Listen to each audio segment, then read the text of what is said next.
अब आपको इनको रटने की जरूरत नहीं है क्योंकि आप इसकी पूरी कहानी समझ चुके हो। तो आप देखना खुद से अपने मन से इसके आंसर भी देने लगोगे। ठीक है, क्वेश्चन पढ़ते। पहला क्वेश्चन मोस्ट इंपॉर्टेंट है। तो दोस्तों आज यार हम बात करने वाले क्लास 12th इंग्लिश का जो आपका फ्लेमिंगो बुक का जो चैप्टर नंबर 1 है द लास्ट लेसन, इसके सभी मोस्ट इंपॉर्टेंट क्वेश्चंस को देखने वाले।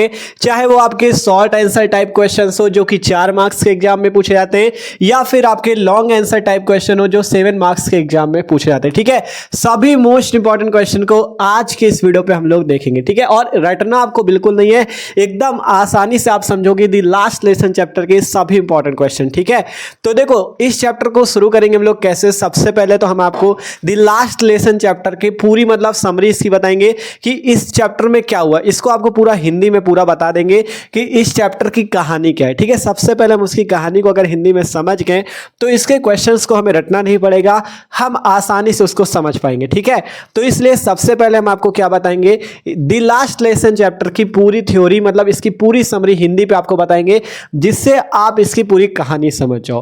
और जैसे आप कहानी समझ जाओगे फिर हम आपको कराएंगे शॉर्ट आंसर टाइप क्वेश्चंस जो कि इंपॉर्टेंट है और पिछले वर्षों के पेपर में पूछे गए, उन क्वेश्चंस को आपको कराएंगे। फिर इसके बाद बताएंगे लॉन्ग आंसर टाइप क्वेश्चंस जो कि पिछले वर्षों में पेपर में पूछे गए। ठीक है, तो बहुत ही ज्यादा महत्वपूर्ण वीडियो होने वाला है ये आपके मतलब पेपर में। आपको पता है द लास्ट लेसन चैप्टर कितना ज्यादा इंपॉर्टेंट है, पहला ही चैप्टर है और मोस्ट इंपॉर्टेंट। ठीक है, तो एकदम मस्त तरीके से देखेंगे। तो आपको करना क्या है, वीडियो को आखिरी तक देखना है, एकदम मस्त तरीके से आप इस पूरे चैप्टर को समझ जाओगे। ठीक है, आप देखो यार अगर इसे समझना चाहते हो तो थोड़ा आपको टाइम देना होगा और थोड़ा वीडियो में रुकना होगा, नहीं ऐसे तुरंत कैसे जान जाओगे कि आपको समझ में आएगा कि नहीं। ठीक है, तो सबसे पहले अब हम शुरू करते हैं इस चैप्टर को, और हम सबसे पहले बात करेंगे द लास्ट लेसन चैप्टर पे, मतलब द लास्ट लेसन चैप्टर की पूरी कहानी। ठीक है, सबसे पहले हम इसकी पूरी कहानी समझेंगे कि इस चैप्टर में क्या हुआ, कौन कौन इसमें मेन पात्र है। ठीक है, किसका किसका मेन रोल है या मेन कैरेक्टर कौन है इस पे, पहले उसको समझते हैं, फिर हम इनके क्वेश्चन आंसर पे आएंगे। ठीक है, तो सबसे पहले हम इसकी स्टोरी शुरू करते हैं। ठीक है, तो अब हम लोग इसकी स्टोरी समझते हैं। तो बात करें चैप्टर 1 है the last lesson. Last lesson का मतलब है अंतिम पाठ। ठीक है, आपका पहला चैप्टर है, नाम है अंतिम पाठ मतलब लास्ट लेसन। ठीक है, बात करें ये चैप्टर जो है द लास्ट लेसन, इसकी क्या स्टोरी है, तो बात करें इसमें 2 आपके कैरेक्टर मेन है। सबसे पहले एम हैमेल। ठीक है, ध्यान से समझना, इसमें जो 2 कैरेक्टर हैं वो मेन है आपके। कौन कौन से, पहले कैरेक्टर हैं एम हैमेल। ठीक है, एम हैमेल, ध्यान से आप लोग समझोगे तो पूरी स्टोरी आप आसानी से समझ जाओगे। पहले है एम हैमेल और दूसरे कौन है, फ्रेंच। ठीक है, 2 कैरेक्टर इसमें इंपॉर्टेंट है, एम हैमेल और फ्रेंच। ठीक है, एम हैमेल एक टीचर हैं, एम हैमेल क्या चीज़ है, एक टीचर हैं, और ये जो फ्रेंच हैं ये क्या है, स्टूडेंट हैं। ये क्या चीज़ है, स्टूडेंट। और बात करें ये जो कहानी है ये कहाँ की है, ये कहानी है फ्रेंच की। ठीक है, फ्रांस की एक कहानी है, फ्रेंच फ्रांस की एक कहानी है। ठीक है, द लास्ट लेसन जो आपकी कहानी है कहाँ की है, ये आपकी फ्रेंच अर्थात फ्रांस की कहानी है। और इसमें कौन कौन मेन कैरेक्टर हैं, पहले एम हैमेल है और दूसरे हैं फ्रेंच। ठीक है, एम हैमेल जो है एक टीचर है और फ्रेंच जो है एक स्टूडेंट है। अब इस कहानी को हम लोग शुरू करते हैं। ठीक है, बात करें ये आपका फ्रेंच की कहानी है, फ्रांस की कहानी है।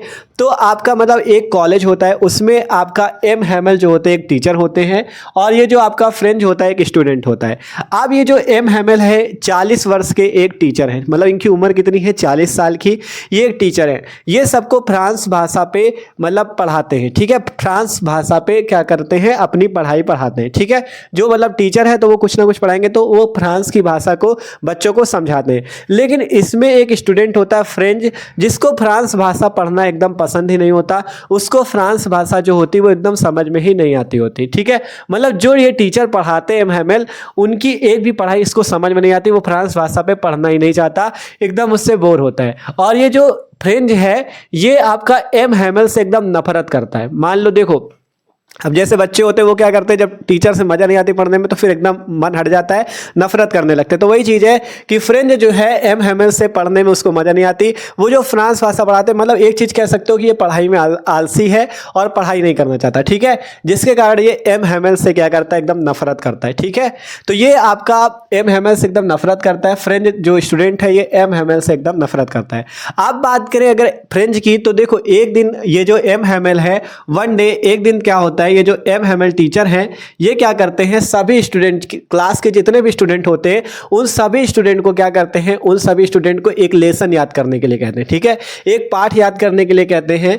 अगले दिन मतलब जब आप लोग आओगे तो आपको क्या करना है, मतलब अपने स्टूडेंट से कहते हैं कि अगले दिन जब आप लोग आओगे तो आपको वो लेसन याद करके आना है। लेकिन ये जो फ्रेंच होता है उसको वो लेसन तैयार नहीं होता अगले दिन, जिसके कारण वो सोचता क्या है कि आज हम स्कूल ना जाए और आज गोला मार दे, ठीक है। वो पहले सोचता है कि आज हम क्या करें, स्कूल ना जाए, ठीक है, क्योंकि लेसन तो उसको तैयार है नहीं, तो वो सोचता है आज स्कूल ना जाए, आज छुट्टी मार दे, ठीक है। लेकिन फिर क्या करता है, पहले मन में तो सोचता है कि स्कूल ना जाए, ठीक है, लेकिन वो क्या करता है, वो स्कूल चला जाता है, ठीक है। और स्कूल में जाके कुछ उसके साथ ऐसी घटना होती है, क्या देखता है वो वहाँ पे, ठीक है। इससे क्वेश्चन बहुत फंसते हैं कि जब फ्रेंच स्कूल गया तो उसने क्या नया देखा वहाँ पे।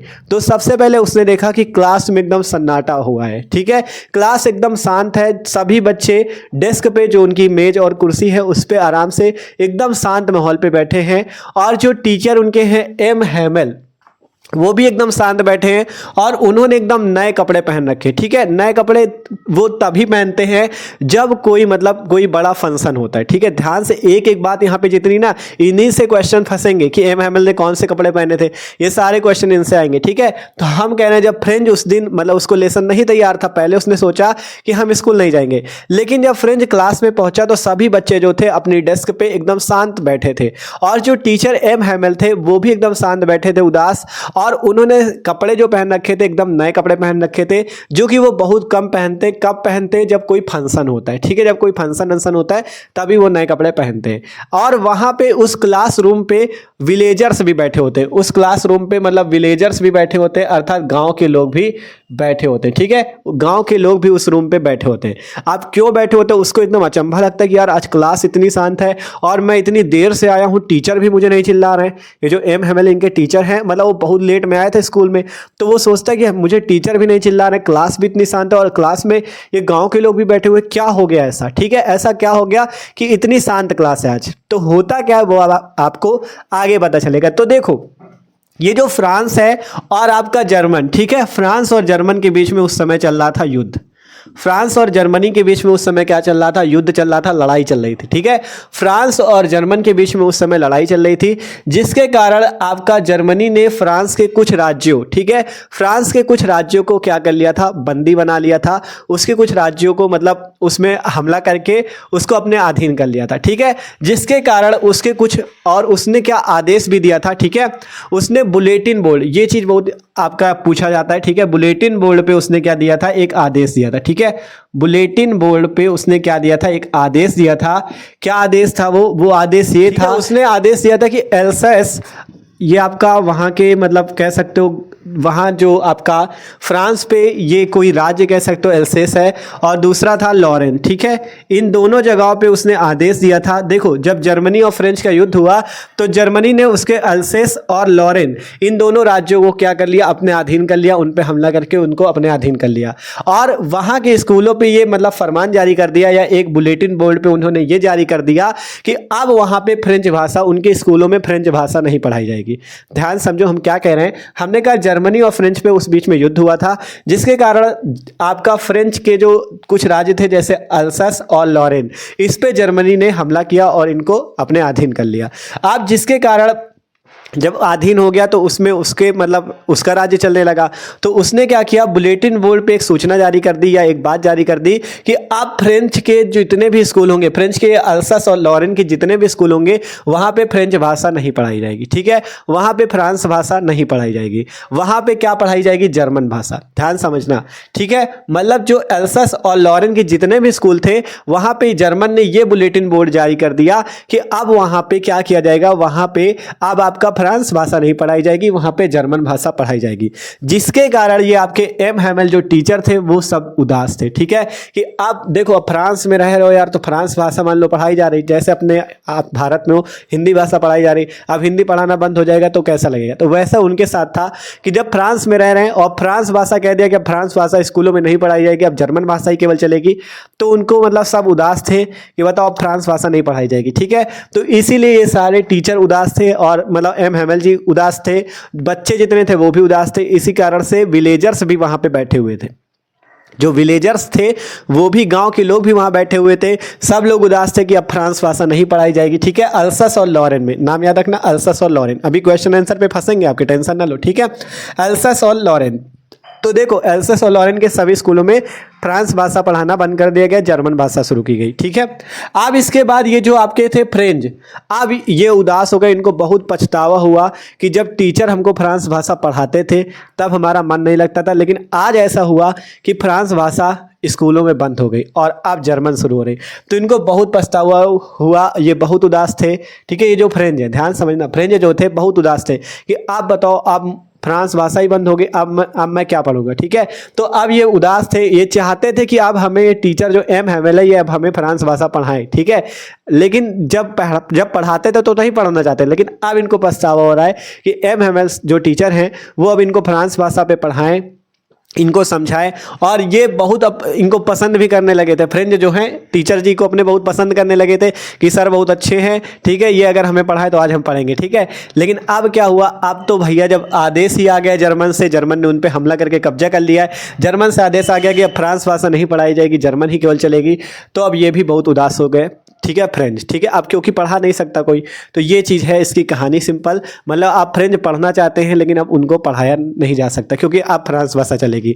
तो एम हैमेल जी अब इसमें क्या कहते हैं कि ये जो फ्रांस भाषा, मतलब बच्चे को, आप मतलब एम हैमेल जी भी बहुत उदास होते कि मैं जो फ्रांस भाषा है ये बच्चों को नहीं सिखा पाया। ठीक है, बच्चों को नहीं सिखा पाया, इसमें कुछ गलती मेरी भी है। वो इसमें अपनी गलती भी मानते कि मैंने ही बच्चों पे लापरवाही की, उनको छुट्टियां दे देता था जिसके कारण वो भी नहीं पढ़ पाए, और बच्चों की भी बहुत बड़ी लापरवाही है कि उन्होंने भी मेरा पढ़ाया नहीं पढ़ा। ठीक है, और उन्होंने गाँव के लोगों को भी दोषी बनाया, कहा कि तुम लोगों ने भी अपने बच्चों को मेरे पास पढ़ने नहीं भेजा, तुम उन्हें काम में लगाए रहते थे कि जो पैसे कमाने के लिए उन्हें भेज देते थे और उन्हें पढ़ने नहीं आने देते थे। ठीक है, तो जिसके कारण उनको मैं फ्रांस भाषा नहीं पढ़ा पाया, तो वो बहुत ज़्यादा दुखी थे। ठीक है, वो क्या कहते हैं, एम हैमेल जी यही कहते हैं कि अपनी जो भाषा होती है वो बहुत ही सुंदर होती है, हमें उसकी रक्षा करनी चाहिए। मतलब वो अपनी फ्रांस भाषा को वर्ल्ड की बहुत ही सुंदर भाषा बता रहे हैं। जैसे सबको यार अपनी भाषा को बहुत अच्छा मानते हैं, जैसे हम लोग हिंदी बहुत अच्छी मानते हैं, वो अपने देश में फ्रांस भाषा को अच्छा मान रहे थे।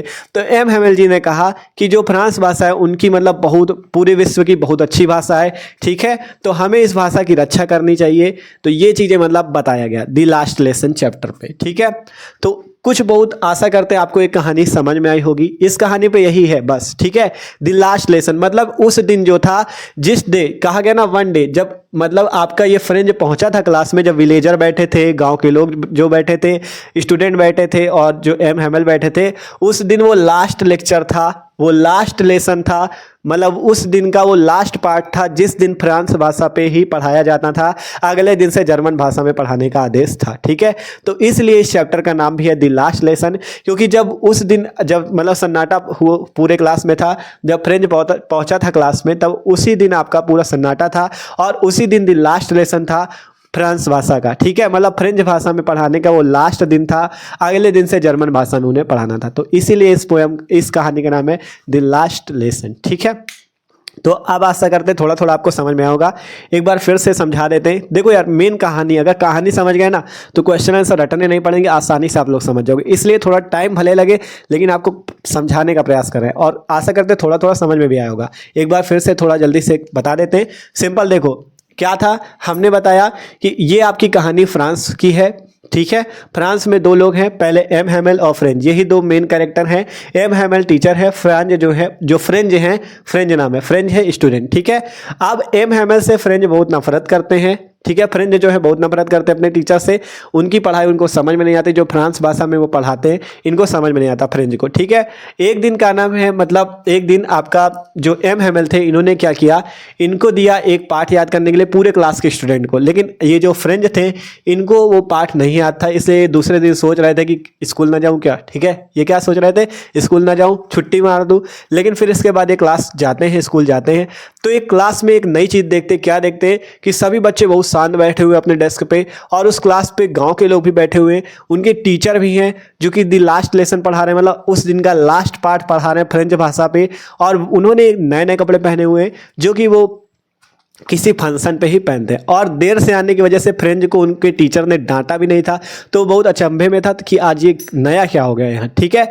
तो फिर इसके बाद यहाँ पे क्या पता चला कि फ्रेंच और जर्मनी में क्या हुआ था, मतलब लड़ाई हुई थी, जिसके कारण फ्रेंच के अल्सस और लॉरेन ये दो राज्य उसने क्या कर लिए था, अपने अधीन कर लिए थे। किसने? जर्मनी ने, ठीक है। युद्ध के दौरान इन दोनों राज्यों को अपने अधीन कर लिया था और एक बुलेटिन बोर्ड जारी कर दिया था कि अब अल्सस और लॉरेन के स्कूलों में फ्रेंच भाषा नहीं पढ़ाई जाएगी, केवल जर्मन भाषा ही पढ़ाई जाएगी, जिसके कारण ये सभी स्टूडेंट और टीचर जो थे उदास थे, ठीक है।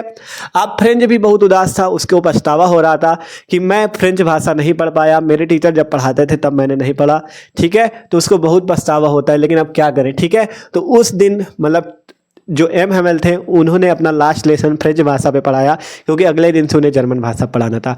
उसने मतलब जो एम हैमेल जी थे उन्होंने कई लोगों को दोषी बनाया कि जो फ्रेंच भाषा बच्चे नहीं सीख पाए उसके लिए मैं भी बहुत बड़ा दोषी हूँ, मैं बच्चों को छुट्टियाँ दे देता था इसलिए मैं भी दोषी हूँ, बच्चे भी बहुत बड़े जिम्मेदार हैं क्योंकि उन्होंने भी पढ़ने में मन नहीं लगाया, और जो उनके पेरेंट्स हैं, उनके माता पिता हैं, वो भी बहुत बड़े जिम्मेदार हैं क्योंकि वो स्कूल नहीं भेजते थे और बच्चों को घर के कामों में ही लगाए रहते थे, ठीक है। तो सिंपल ये चीज़ है और आपका यही इसकी पूरी कहानी है, ठीक है। और वो क्या कहते हैं कि अपनी जो भाषा होती है वो बहुत अच्छी होती है, हमें अपनी मातृभाषा की रक्षा करनी चाहिए। जो उनकी मातृभाषा थी फ्रेंच, जैसे हमारी मातृभाषा हिंदी, तो वैसे उनकी मातृभाषा फ्रेंच थी, ठीक है। तो ये सिंपल सी पूरी दी लास्ट लेसन की कहानी है। आशा करते हैं सबको ये कहानी समझ में आ चुकी है, ठीक है। समझ में आई हो तो एक लाइक कर देना और अगर समझ में आई हो तो कमेंट करके बताना समझ में आ गई कहानी, ठीक है। अब हम शुरू करते हैं क्वेश्चन आंसर, क्योंकि अगर कहानी समझ गए क्वेश्चन आंसर बहुत ही मस्त लगेंगे, ठीक है। तो इस कहानी को आप लोग समझ चुके हो। आप शुरू करते हैं, सबसे पहले देखते हैं शॉर्ट आंसर टाइप क्वेश्चन, फिर देखते हैं लॉन्ग आंसर टाइप क्वेश्चन, ठीक है। तो अब शुरू करते हैं हम लोग शॉर्ट आंसर टाइप क्वेश्चंस। तो आप शुरू करते हैं भाई हम लोग क्वेश्चन आंसर जो कि इंपॉर्टेंट है। और एक चीज़ जान लो, अब आपको इनको रटने की जरूरत नहीं है क्योंकि आप इसकी पूरी कहानी समझ चुके हो। तो आप देखना खुद से अपने मन से इसके आंसर भी देने लगोगे, ठीक है। क्वेश्चन पढ़ते, पहला क्वेश्चन मोस्ट इंपॉर्टेंट है। पहला क्वेश्चन है, whom did M Hamel blame for the ignorance in studies and why, ठीक है। कहा गया होम डिड एम हैमेल, मतलब जो एम हैमेल थे, blame for the ignorance, ignorance का मतलब होता है अज्ञानता, इन स्टडीज मतलब पढ़ाई में अज्ञानता, एंड वाई मतलब कि एम हैमेल ने पढ़ाई में अज्ञानता के लिए किसको या किसे ब्लेम किया या किसे दोषी बनाया, और एंड वाई अर्थात और क्यों, मतलब कि एम हैमेल ने पढ़ाई में, इग्नोरेंस का मतलब होता है अज्ञानता, एम हैमेल ने पढ़ाई में अज्ञानता के लिए किसे दोषी बनाया और क्यों बनाया, ठीक है। क्वेश्चन का मतलब समझे ना कि एम हैमेल ने पढ़ाई में अज्ञानता के लिए किसे दोषी बनाया, एंड वाई और क्यों बनाया, ठीक है। तो इसका आंसर सब लोग अब बता सकते हो। हमने आपको बताया था कि एम हैमेल जो थे उन्होंने बताया कि फ्रेंच भाषा ना सीख पाने में किसका किसका हाथ है, कौन कौन उसमें दोषी। सबसे पहले तो स्टूडेंट दोषी हैं जो कि पढ़ाई में मन नहीं लगाया, मैंने जो पढ़ा है वो उन्होंने पढ़ा नहीं। उसके बाद उनके माता पिता, उनके पेरेंट्स दोषी हैं जिन्होंने उन्हें स्कूल में पढ़ने नहीं भेजा और उन्हें कहाँ भेज दिया, उन्हें काम में भेज देते थे, काम करने के लिए, पैसा कमाने के लिए भेज देते थे। और फिर वो खुद भी दोषी हैं जो कि स्टूडेंट्स के साथ थोड़ा बहुत उन्होंने भी लापरवाही की, उनको वो छुट्टियां दे देते थे, ठीक है। तो कौन कौन दोषी, सबसे पहले तो वो भी दोषी है, स्टूडेंट भी दोषी और स्टूडेंट के पेरेंट्स भी दोषी हैं। तो उसी टाइप से आपको आंसर देना है, ठीक है। सिंपल, आप लोग इससे खुद आंसर बता पाओगे, इसीलिए आपको पहले स्टोरी बताई, भले 14-15 मिनट लग गए हो, लेकिन आपने उसकी स्टोरी समझ ली तो अब आपको आसानी से क्वेश्चन समझ में आएंगे, ठीक है। तो देख सकते हो इसका आंसर यही है कि firstly for the ignorance in studies, मतलब फर्स्टली का मतलब सबसे पहले, for the ignorance in studies, ignorance का मतलब अज्ञानता, इन स्टडीज पढ़ाई में, सबसे पहले पढ़ाई में अज्ञानता का कारण कौन है, एम हैमेल ने किसको ब्लेम किया है, the students because they delayed in studies, मतलब सबसे पहले जो एम हैमेल है उन्होंने पढ़ाई में अज्ञानता के लिए विद्यार्थियों अर्थात स्टूडेंट्स को दोषी बनाया है, बिकॉज क्योंकि दे डिलेड, उन्होंने देरी की है, दी स्टडीज पढ़ाई में, मतलब उन्होंने पढ़ाई में देरी की है या वो पढ़ाई में टाल मटोल करते थे, ठीक है। सबसे पहले firstly for the ignorance in studies, सबसे पहले पढ़ाई में अज्ञानता के लिए किसको उन्होंने ब्लेम किया है, स्टूडेंट्स को ब्लेम किया है, क्योंकि वो लोग क्या करते थे, वो लोग पढ़ाई में देरी करते थे या पढ़ाई में टाल मटोल करते थे, पढ़ाई सही से नहीं करते थे जब वो पढ़ाते थे। तो सबसे पहले दोषी कौन है, स्टूडेंट्स। फिर इसके बाद then he blamed their parents, इसके बाद इन्होंने किसको ब्लेम किया है, देयर पेरेंट्स, स्टूडेंट्स के पेरेंट्स को, उनके माता पिता को, who preferred them to work on a farm और at the mills and then he blamed, चलो इतने तक रहते हैं। पहले देखो, then he blamed their parents who preferred them to work on a farm और एट द मील्स, मतलब कि कहा गया इसके बाद उन्होंने किसको ब्लेम किया, स्टूडेंट्स के पेरेंट्स को, हु प्रेफर्ड जो भेज देते थे, कहाँ भेज देते थे, देम टू वर्क काम करने के लिए, ऑन अ फॉर्म अर्थात फॉर्म पे, ठीक है, और एट द मील्स और मील पे, अर्थात सबसे पहले तो मतलब विद्यार्थियों को ब्लेम किया, फिर इसके बाद विद्यार्थियों के माता पिता को उन्होंने ब्लेम किया, उनको दोषी बनाया, जो कि उन्हें मील, ठीक है, जो कि उन्हें फॉर्म और मील में काम करने के लिए भेज देते थे, फॉर्म और मील में क्या कर देते थे, काम करने के लिए भेज देते थे और स्कूल नहीं जाने देते थे, तो उनके माता पिता भी दोषी थे। एंड देन इसके बाद उन्होंने किसको दोषी बनाया, ही ब्लेम्ड हिमसेल्फ, उन्होंने खुद को, हिमसेल्फ का मतलब उन्होंने खुद को भी दोषी बनाया, टू, ठीक है, हिमसेल्फ टू मतलब उसमें उन्होंने अपने आप को भी दोषी बनाया, फॉर गिविंग देम हॉलीडेज, जो कि स्टूडेंट्स को गिविंग देम अर्थात दे देते थे, क्या दे देते थे, हॉलीडेज अर्थात छुट्टियां, वो क्या दे देते थे, स्टूडेंट्स को छुट्टियां दे देते थे, जिसके कारण उन्होंने खुद को भी दोषी बनाया। ठीक है, तो ये देख सकते हो इसका आंसर, सबसे पहले तो स्टूडेंट दोषी हैं जो कि पढ़ाई में टाल मटोल करते थे, देरी करते थे, इसके बाद उनके माता पिता दोषी हैं जो कि उन्हें फॉर्म और मील पे काम करने के लिए भेज देते थे, इसके बाद वो खुद भी दोषी हैं जो कि स्टूडेंट्स को हॉलीडे छुट्टियां दे देते थे। ठीक है, तो ये इंपॉर्टेंट क्वेश्चन है, आशा करते हैं सबको ये क्वेश्चन तैयार भी हो गया होगा। ठीक है, तो ये पहला क्वेश्चन आप लोग नोट कर सकते हो। अब बात करते हैं अगला नंबर क्वेश्चन, इसी टाइप से आसानी से आप लोग समझते हुए चलोगे। आप देखो भैया, बात करते हैं अगला नंबर क्वेश्चन कौन सा आपसे पूछा जा सकता है। अगला क्वेश्चन है, what did M Hamel say about the language and its importance, मतलब व्हाट डिड क्या कहते हैं एम हैमेल जो टीचर है, से अबाउट द लैंग्वेज भाषा के बारे में, एंड इट्स इंपॉर्टेंस मतलब भाषा के, एम हैमेल जो है भाषा के बारे में क्या कहते हैं और उसके इंपॉर्टेंस अर्थात उसके महत्व के बारे में क्या कहते हैं। सीधे सा बात है कि एम हैमेल जो है वो भाषा और भाषा के महत्व के बारे में क्या कहते हैं, इस प्रश्न का उत्तर आपको देना है। ठीक है, कि जो एम हैमेल है वो भाषा, लैंग्वेज और उसके महत्व, इंपॉर्टेंस के बारे में क्या बताते हैं।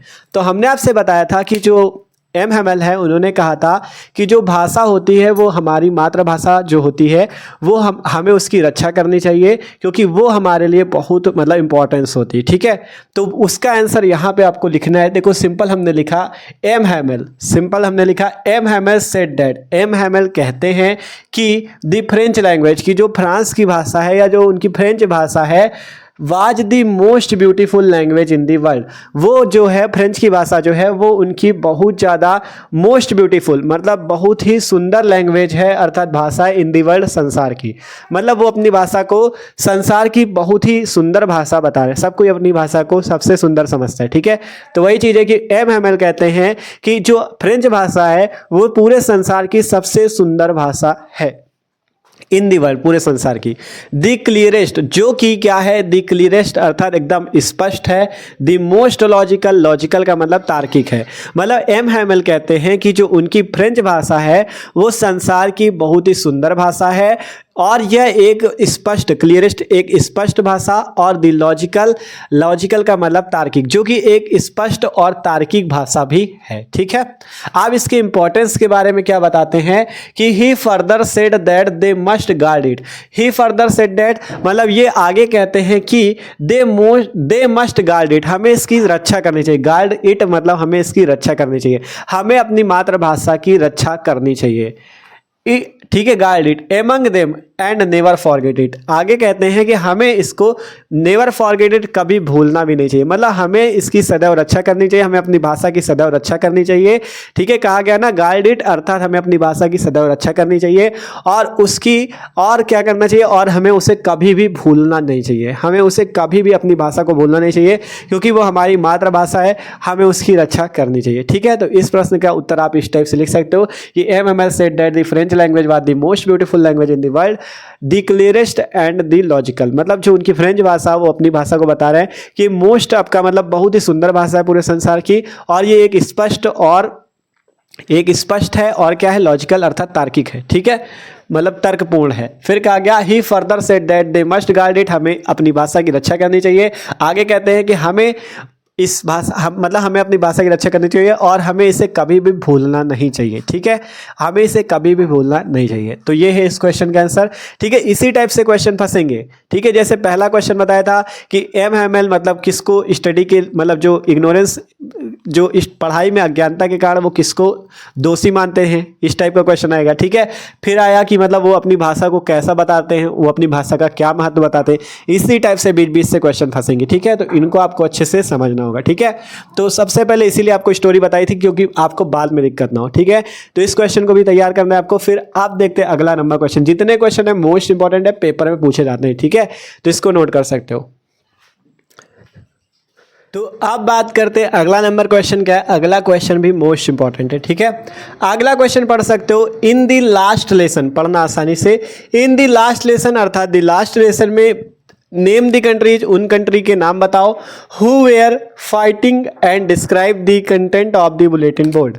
मतलब कि द लास्ट लेसन जो चैप्टर है इसमें उन कंट्री के नाम बताओ जिनके बीच में फाइटिंग हो रही थी, ठीक है, मतलब जो कि आपस में लड़ रहे थे। मतलब कि आपको इस द लास्ट लेसन पोएम में ये बताना है कि, सॉरी पोएम नहीं, मतलब कह रहा है कि द लास्ट लेसन, आपको द लास्ट लेसन जो कहानी है इसमें ये बताना है कि किन कंट्री के बीच में युद्ध हो रहा था, किन कंट्री के बीच में लड़ाई हो रही थी, और आपको ये बताना कि बुलेटिन बोर्ड का कंटेंट क्या था, बुलेटिन बोर्ड पे क्या आया था, ठीक है।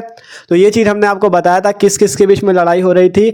लड़ाई हो रही थी फ्रेंच के बीच में अर्थात फ्रांस के बीच में और जर्मन के बीच में, ठीक है। और बुलेटिन बोर्ड पे क्या आया था, बुलेटिन बोर्ड पे आया था कि आपका जो अल्सस और लॉरेन है, मतलब जो आपके फ्रांस के जो राज्य अल्सस और लॉरेन है, उन पे आपका फ्रांस भाषा नहीं पढ़ाई जाएगी, जर्मन भाषा पढ़ाई जाएगी। तो वही चीज यहाँ पे आपको लिखना है। और एक चीज जान लो, जर्मन का एक राज्य है आपका प्रूसिया, ठीक है, प्रूसिया जर्मन में पड़ता है। तो इसके लोगों को प्रूसियन बोला जाता था, इसलिए यहाँ पे आपको लिखना है फ्रेंच और प्रूसियन के बीच में लड़ाई हुई थी, ठीक है। जर्मन में ही पड़ता है प्रूसिया, जिसके लोगों को बोला जाता है प्रूसियन, ठीक है। तो आपको जर्मन और फ्रेंच और प्रूसियन के बीच में लड़ाई हुई थी। तो यहाँ पे लिखा गया इन द लास्ट लेसन, मतलब द लास्ट लेसन में the French and Prussian where fighting, मतलब कि फ्रेंच अर्थात फ्रांस के लोगों को फ्रेंच बोला गया, फ्रेंच एंड प्रूसियन अर्थात प्रूसिया के लोग कहाँ थे, जर्मन में, ठीक है। तो फ्रेंच एंड प्रूसियन के बीच में फाइटिंग थी। इसमें कंफ्यूज ना होना, जर्मन पे ही प्रूसिया है, ठीक है। तो इन द लास्ट लेसन में जो फ्रेंच के लोग थे और जो प्रूसियन थे उनके बीच में ही फाइटिंग हो रही थी, उनके बीच में ही लड़ाई हो रही थी। फिर कहा गया फॉर द लास्ट 2 ईयर्स, मतलब लास्ट 2 ईयर्स पे ऑल द बैड न्यूज, मतलब last 2 years, for the last 2 years मतलब पिछले 2 वर्षों में बैड न्यूज अर्थात बुरी खबरें ही आ रही थी, हैड कम आ रही थी, फ्रॉम द बुलेटिन बोर्ड अर्थात बुलेटिन बोर्ड पे, मतलब पिछले 2 वर्षों से आपका बुलेटिन बोर्ड पे बुरी खबरें, बैड न्यूज ही आ रही थी, ठीक है। कहा गया ना कि पिछले दो वर्षों से बुलेटिन बोर्ड पे क्या आ रही थी, बुरी खबरें, बैड न्यूज ही आ रही थी। अब क्या कौन सी खबरें आ रही थी, an order had come, order आया था, हैड कम कहाँ से आया था, फ्रॉम बर्लिन। बर्लिन जो है जर्मन की राजधानी है, ठीक है, जर्मन की राजधानी बर्लिन है, इसलिए बर्लिन से आदेश आया था, ठीक है। ये चीज़ याद रखना, 2 चीज़ हमने बताई, सबसे पहले बताया प्रूसिया जर्मन में पड़ता है, फिर बर्लिन जो है, बर्लिन ये जर्मन की राजधानी है, तो जर्मन में बर्लिन भी आपका पड़ता है, ठीक है। तो इसलिए कहा गया कि an order had come from Berlin, जो ऑर्डर आया था कि मतलब लॉरेंस और आपका अल्सस पे क्या होगा, फ्रेंच नहीं पढ़ाई जाएगी, वो आपका कहां से आया था, बर्लिन से आया था। तो यहां से लिखा गया an order had come from Berlin to teach only German in the schools of Alsace and Lorraine, मतलब कि जो आपका बर्लिन से एक आदेश पारित हुआ था, एक आदेश आया था कहां पे, आपका बुलेटिन बोर्ड पे आया था, ठीक है। तो an order had come from Berlin to teach only German, मतलब आपका केवल जर्मन भाषा ही टीच की जाएगी, केवल जर्मन भाषा ही पढ़ाई जाएगी इन द स्कूल्स, केवल स्कूलों में ऑफ अल्सस एंड लॉरेन, मतलब अल्सस और लॉरेन की स्कूलों में केवल जर्मन भाषा ही पढ़ाई जाएगी। इसका आदेश बर्लिन से आया था। बर्लिन क्या है, बर्लिन राजधानी है जर्मन की। तो कहा गया the Germans had put up this notice on the bulletin board, और ये जो जर्मन थे, जर्मन के लोग थे, उन्होंने इस नोटिस को बुलेटिन बोर्ड के माध्यम से बुलेटिन बोर्ड पे पुट किया था, बुलेटिन बोर्ड पे रखा था, ठीक है। तो ये इस क्वेश्चन का आंसर हो जाएगा। सिंपल देखो, इसमें बुलेटिन बोर्ड पे ही आपका नोटिस आया था, ठीक है। तो यही चीज़ है, सबसे पहले बताया गया कि लास्ट लेसन पे फ्रेंच और प्रूसियंस के बीच में लड़ाई हुई थी। प्रूसियंस जो थे जर्मन के ही लोग थे, ठीक है। तो फ्रेंच एंड प्रूसियंस के बीच में फाइटिंग हुई थी, और पिछले 2 वर्षों से बुलेटिन बोर्ड पे बुरी खबरें ही आ रही थी। फिर कहा गया आपका बर्लिन से आदेश पारित हुआ था कि आपका अल्सस और लॉरेन के स्कूलों में जर्मन भाषा पढ़ाई जाएगी, फ्रेंच नहीं पढ़ाई जाएगी। फिर कहा गया दी जर्मन्स, जो जर्मन के लोग थे उन्होंने बुलेटिन बोर्ड पे इस नोटिस को जारी किया था, या इस बुलेटिन बोर्ड पे इस नोटिस को दिया था। ठीक है, तो ये इस क्वेश्चन का आंसर। ठीक है, तो इसमें इसी टाइप से क्वेश्चन आएंगे, बुलेटिन बोर्ड पे क्या नोटिस आई थी, और जैसे कि आपका ये आ सकता है कि मतलब जब मतलब वो आपका कौन था, फ्रेंच जब क्लास में गया तो वहाँ पे माहौल कैसा था क्लास का, ये सब चीज़ आ सकता है। और जैसे अभी तक आपको क्वेश्चन मिल रहे हैं कैसे कैसे, उसी टाइप के क्वेश्चन आएंगे। ठीक है, अभी जब लॉन्ग क्वेश्चन पढ़ोगे ना तो उस पर आपका पूरा लॉन्ग वाले में वैसे भी पूरा आपकी समराइज हो जाएगा। ठीक है, तो अभी और 1-2 क्वेश्चन बचते हैं, उनको भी देखते हैं, फिर लॉन्ग क्वेश्चन पे आएंगे। ठीक है, तो इनको भी नोट कर लो। अगला क्वेश्चन एक ये क्वेश्चन देख लो। देखो हमने शायद इसके बारे में आपको बताया नहीं कि आपका जब मतलब सभी लोग बैठे हुए थे आपका क्लास में, तब जब आपका मतलब जब वो लोग सोच रहे थे कि आज लास्ट लेसन है, आज के बाद आपका फ्रेंच भाषा नहीं पढ़ाई जाएगी और अब जर्मन भाषा पढ़ाई जाएगी, तभी देखो उसके बाद क्या होता है, वो क्वेश्चन आपका यहाँ से, इस क्वेश्चन को भी समझ लो। ठीक है, क्वेश्चन है what happened when church clock struck 12, मतलब क्या हुआ था जब चर्च की क्लॉक में स्ट्रक 12 अर्थात 12 बजे थे। ठीक है, मतलब चर्च वहां पे जो थी उसमें क्या हुआ था जब 12 बज गए थे। ठीक है, जब चर्च की क्लॉक में 12 बजे थे तब क्या हुआ था। ठीक है, तो उसको समझो। मतलब जो प्रूसियंस लोग थे वो क्या कर रहे थे, सभी स्कूलों में जाके क्या रुकवा रहे थे, फ्रेंच भाषा को रुकवा रहे थे। तो वही चीज़ यहाँ पे लिखना है। हमने लिखा when the church clock struck 12, अर्थात जब चर्च की क्लॉक में 12 बजे अर्थात 12 बजे, तब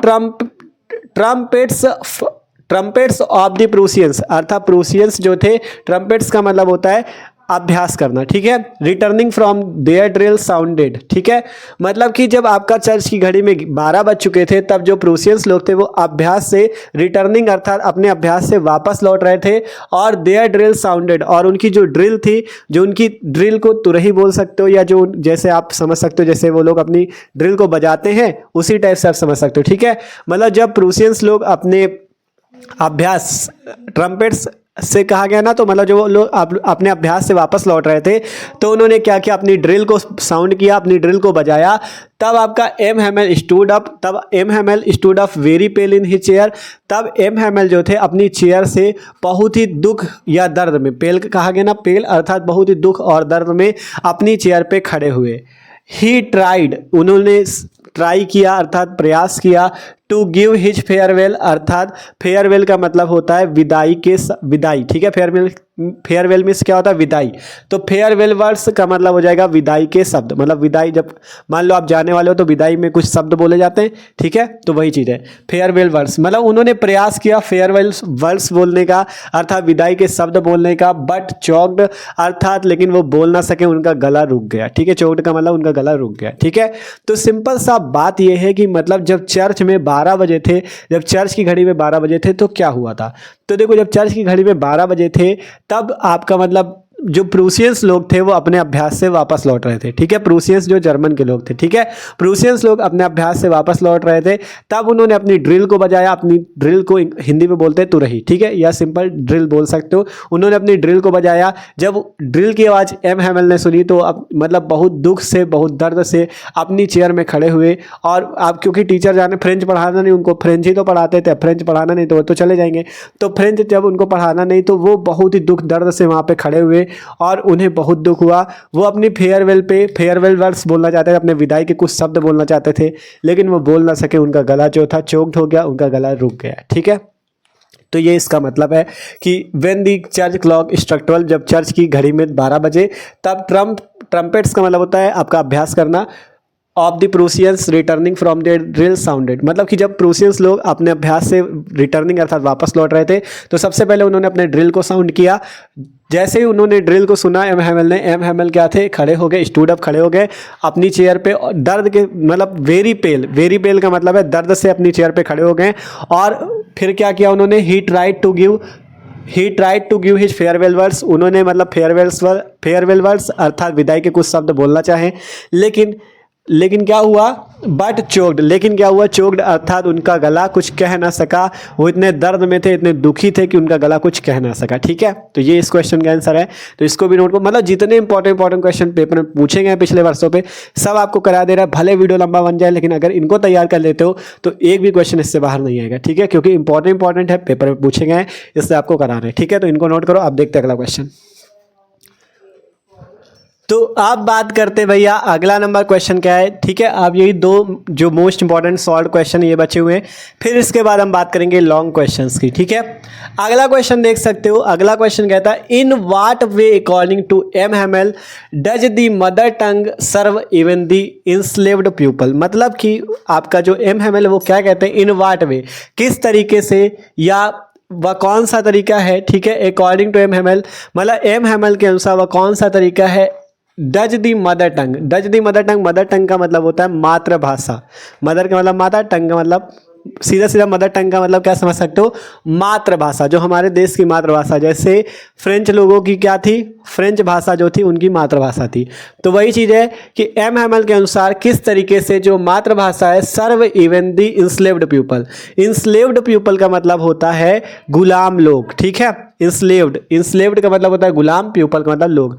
मतलब किस तरीके से गुलाम लोगों की मातृभाषा सर्व इवन, मतलब किस तरीके से आपका गुलाम लोगों की मातृभाषा सेवा कर सकती है। सर्व का मतलब सेवा कर सकती है, या उन्हें किस तरह से आज़ादी दिला सकती है। ठीक है, मतलब एम हैमेल के अनुसार किस तरीके से गुलाम लोग, इंस्लेव्ड पीपल को मातृभाषा जो मदर टंग है वो किस तरह से उनकी सर्व अर्थात सेवा कर सकती है। ठीक है, तो ये क्वेश्चन भी इंपॉर्टेंट है, इसको भी देखो। सिंपल कहा गया अकॉर्डिंग टू एम हैमेल, मतलब एम हैमेल के अनुसार even if people are enslaved, भले ही लोग इंस्लेव्ड अर्थात गुलाम हो जाए, मतलब एम हैमेल के अनुसार भले ही लोग गुलाम हो जाए, there mother tongue can act like अ की टू अ प्रिजन। लेकिन जो मदर टंग अर्थात मातृभाषा होती है, एक्ट लाइक अ की अर्थात एक चाबी की तरह कार्य करती है, टू अ प्रिजन, जेल में। ठीक है, प्रिजन का मतलब जेल। ठीक है, सीधा सीधा बात है कि एम हैमेल के अनुसार भले ही लोग गुलाम हो जाए, लेकिन अगर वो अपनी मातृभाषा को अपने पास सुरक्षित रखते हैं तो वो मातृभाषा जो उनकी है, मदर टंग जो है, वो जेल की चाबी की तरह कार्य करती है।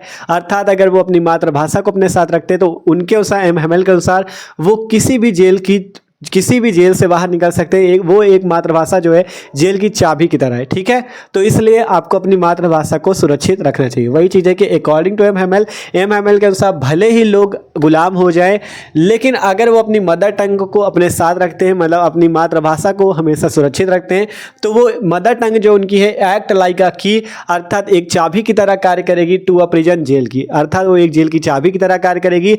सीधा सीधा मतलब है कि वो अगर अपनी मदर टंग को सुरक्षित रखते हैं, अपनी मातृभाषा को सुरक्षित रखते हैं, तो किसी भी बड़ी से बड़ी जेल से बाहर आ सकते हैं। ठीक है, जो इंस्लेव्ड पीपल है अर्थात जो गुलाम लोग हैं। ठीक है, वो अपनी गुलामी से आज़ाद हो सकते हैं अगर वो अपनी मातृभाषा को अपने पास सुरक्षित रखते हैं। ठीक है, फिर कहा गया ही believed that French was the most beautiful and logical language in the world.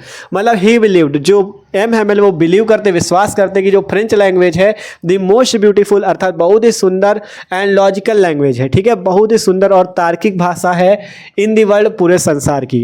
And he wished that his countryman had given it more importance.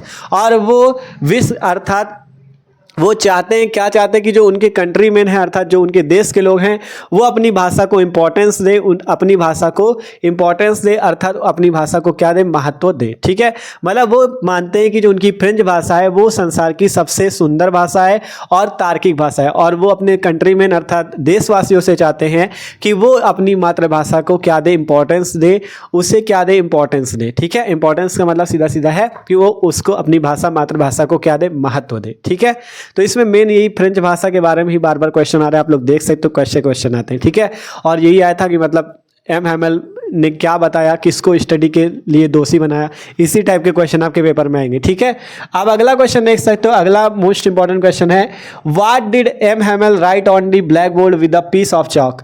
मतलब एम हैमेल ने चाक अर्थात जो चौक होती है उसके टुकड़े से आखिरी बार बोर्ड पे क्या लिखा, ब्लैक बोर्ड पे। ठीक है, कहा गया ना what did M Hamel write on the blackboard, मतलब आखिरी बार जो आपका with a piece of chalk, मतलब आखिरी बार एम हैमेल ने ब्लैक बोर्ड पे चाक के टुकड़े से क्या लिखा था, ठीक है।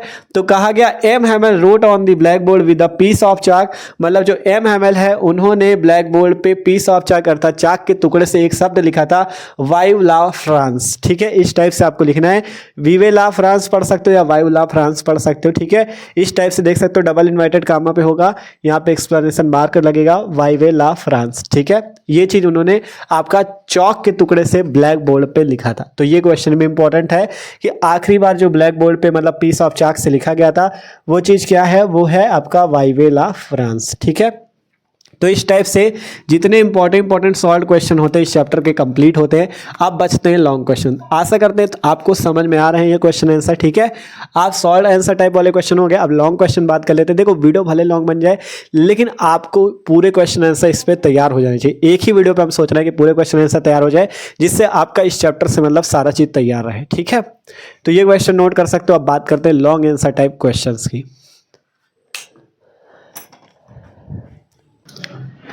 तो आप शुरू करते हैं भाई हम लोग लॉन्ग आंसर टाइप क्वेश्चन, जो कि इंपॉर्टेंट पेपर में पूछाते हैं, उन क्वेश्चंस को देख लेते हैं, ठीक है। तो सिंपल देख सकते हो लॉन्ग आंसर टाइप क्वेश्चन, ठीक है। इससे जो 2-3 क्वेश्चन फंसते उनको देखते हैं, ठीक है।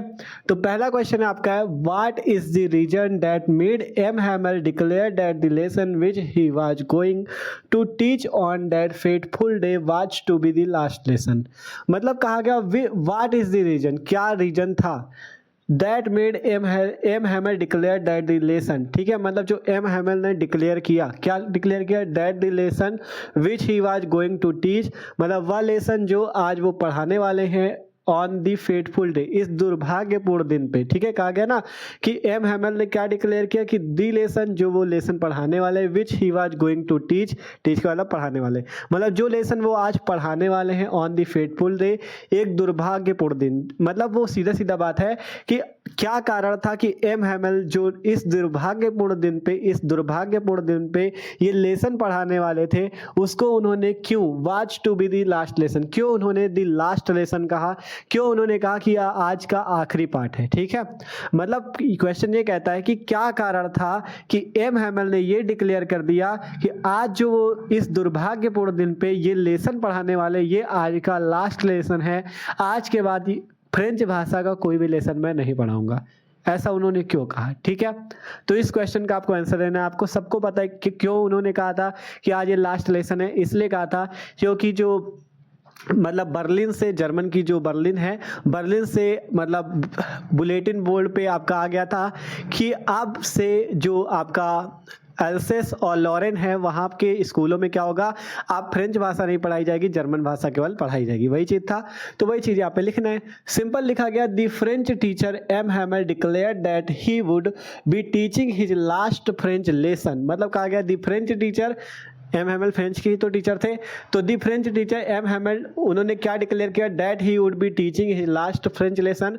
मतलब उन्होंने उस लेसन को लास्ट फ्रेंच लेसन इसलिए डिक्लेयर किया that day because the orders had come from Berlin to teach only German in schools of Alsace and Lorraine. मतलब कि द फ्रेंच टीचर जो एम हैमल थे, मतलब फ्रेंच के टीचर जो एम हैमल थे, उन्होंने इसलिए उस लेसन को दी लास्ट लेसन डिक्लेयर कर दिया क्योंकि उस दिन, ठीक है, कहा गया ना बिकाज लगा, तो क्योंकि उस दिन आपका बर्लिन से ऑर्डर आया हुआ था कि अब से जर्मन, मतलब जर्मन के बर्लिन से ऑर्डर आया हुआ था कि अब से अल्सस एंड लॉरेन के स्कूलों में केवल जर्मन भाषा ही पढ़ाई जाएगी, फ्रेंच भाषा नहीं पढ़ाई जाएगी।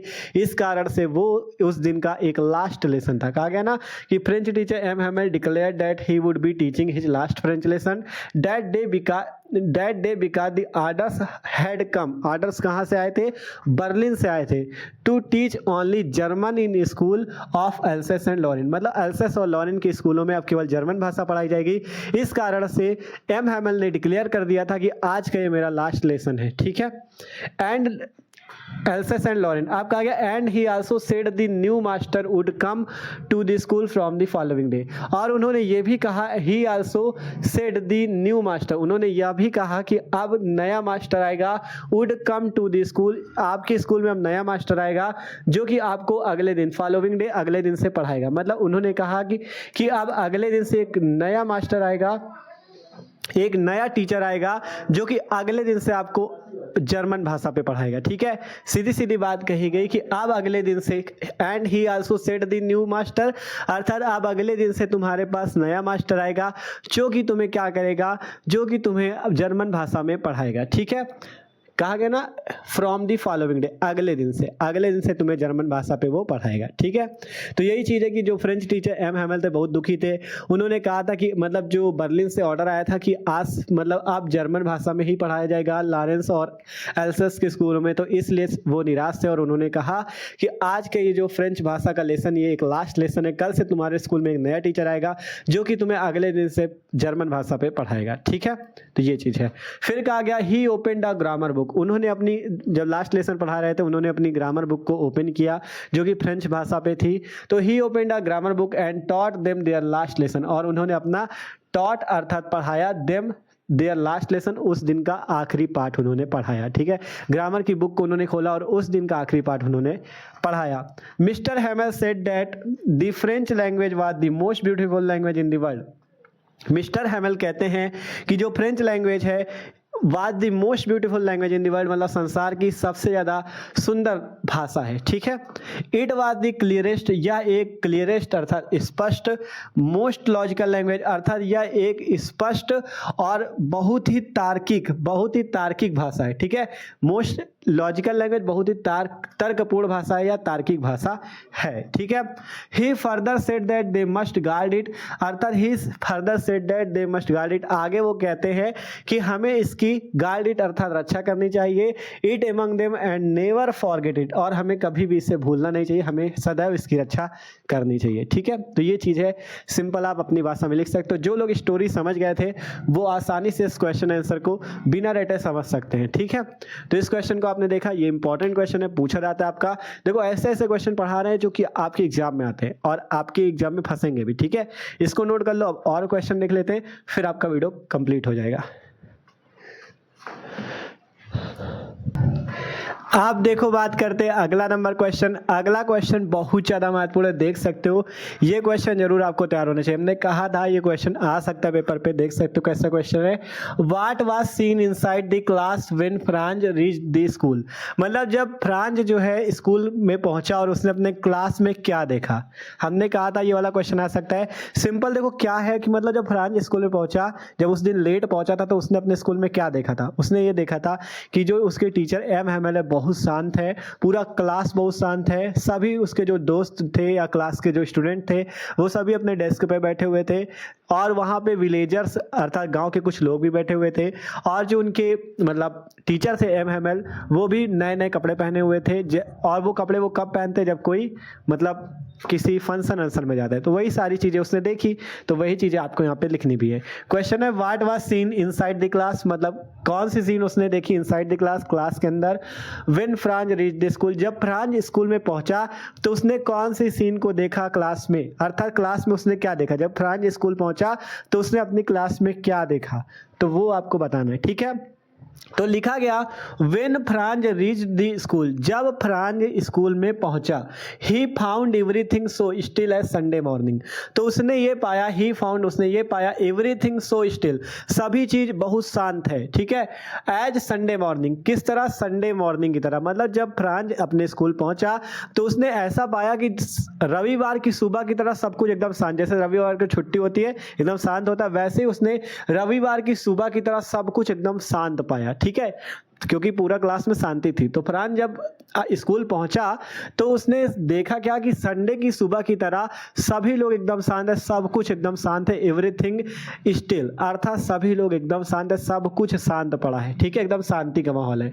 थ्रू द विंडो, जब उसने विंडो खिड़की से देखा, ही सा हिज क्लासमेट्स, तब उसने देखा कि हमारे जो क्लासमेट्स हैं अर्थात जो उसके सहपाठी हैं, उसके जो दोस्त हैं क्लास वाले, वो ऑलरेडी इन देयर प्लेसेज, वो ऑलरेडी अपने स्थानों पे बैठे हुए, अपने मेज अपने डेस्क पे बैठे हुए। ठीक है, already in their places and M Hamel was walking up and down with the terrible iron ruler under his arm, और जो एम हैमेल थे, एम हैमेल वाज वॉकिंग, वो टहल रहे थे अप एंड डाउन करते हुए, with the terrible iron ruler terrible का मतलब भयानक होता है। आयरन रूलर का मतलब उनके पास एक आयरन की लोहे की एक स्टिक टाइप थी, ठीक है, आयरन की एक लोहे की स्टिक टाइप थी इस टाइप से, ठीक है, जिससे वो बच्चों को पीटते थे, ठीक है। तो उनके पास एक आयरन रूलर था जिसको वो हाथ में लिए रहते थे हमेशा, और उसको वो अप एंड डाउन मतलब इस तरह से टहल रहे थे और उस रूलर को अप एंड डाउन करते जा रहे थे, ठीक है, मतलब उसको ऊपर नीचे कर रहे थे, ठीक है, और कमरे में टहल रहे थे। तो थ्रू द विंडो उसने क्लासरूम्स मतलब जब उसने खिड़की से देखा, he sees classmates already in the places, मतलब उसके जो क्लासमेट्स थे, उसके जो सहपाठी थे, वो ऑलरेडी अपने डेस्क पे बैठे हुए थे।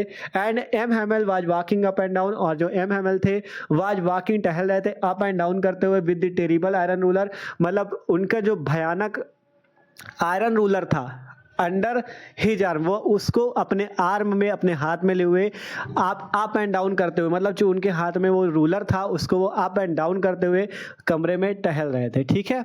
तो ये चीज़ है।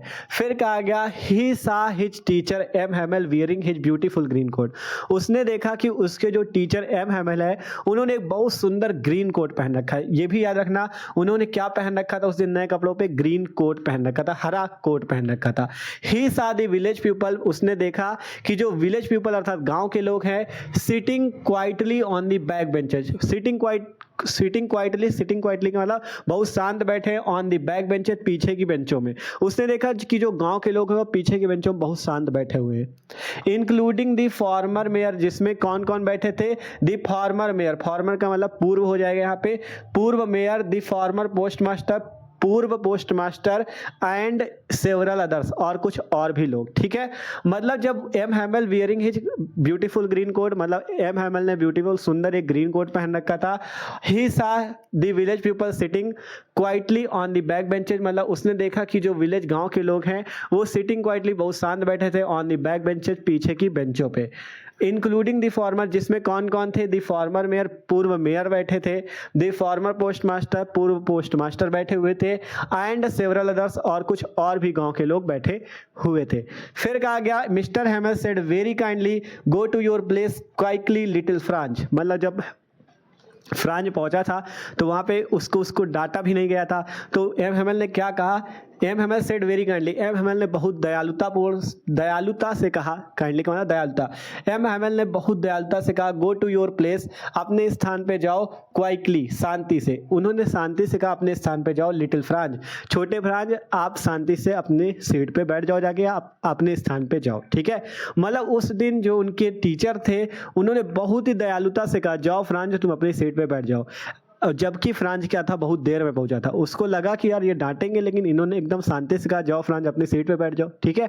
तो उसको ये आश्चर्य लगा। फिर कहा गया so everything and everybody was still and silent that day, so everything मतलब इसलिए, एवरीथिंग अर्थात सभी चीज, एंड एवरीबडी सभी कोई, was still and silent that day, मतलब उस दिन पहले सो कहा गया ना, तो इसलिए उस दिन क्या हुआ, सभी लोग बहुत शांत थे और एकदम शांति से बैठे हुए थे, ठीक है। तो ये चीज है इसका जो मतलब उसने देखा। आपको अपनी भाषा में लिखना जरूरी नहीं, जितना हमने लिख दिया आप देख सकते हो कौन कौन शब्द यूज किए गए। सिंपल सी बात हमने पहले ही आपको जब कहानी सुनाई थी तभी बता दिया था कि इसमें क्या हुआ था, जब फ्रांज पहुंचा था रूम में तो सभी लोग एकदम शांत बैठे थे, उनके टीचर क्या थे वो टहल रहे थे, ठीक है, टहल रहे थे, और एक चीज याद रखना ग्रीन कोट पहने हुए थे और उनके हाथ में क्या था, आयरन का एक रूलर था, ठीक है, लोहे का मान सकते हो एक डंडा था जिसको वो अप एंड डाउन करते हुए टहल रहे थे। जब फ्रांज पहुंचा उन्होंने कहा जाओ अपनी सीट पे बैठ जाओ, एकदम दयालुतापूर्ण ढंग से कहा, और पूरा क्लास एकदम शांत था। क्लास के पीछे जो पीछे वाली बेंचों पे कौन बैठा था, विलेज के लोग बैठे थे, जिसमें